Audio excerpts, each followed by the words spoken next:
What's up everyone? Welcome back to the channel.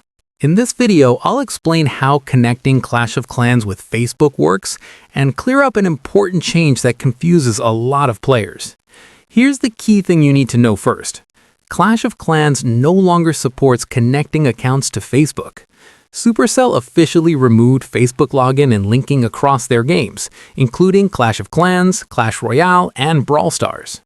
That means there's no option inside Clash of Clans to connect or link Facebook, even if you still see old guides or videos showing it. Those methods no longer work.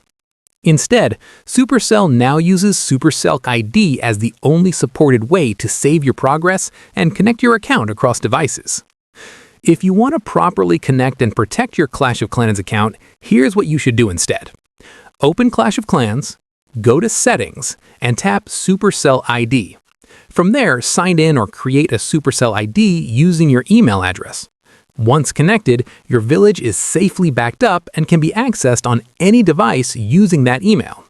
Supercell ID also gives you better security, easier account recovery, and cross-device syncing, which is why Facebook login was removed. So, to summarize, you can't connect Clash of Clans to Facebook anymore, and there's no workaround for that. The correct and supported method is using Supercell ID. And that's it. That's how account connections work in Clash of Clans today. If this helped clear things up, don't forget to like, subscribe, and I'll see you in the next one.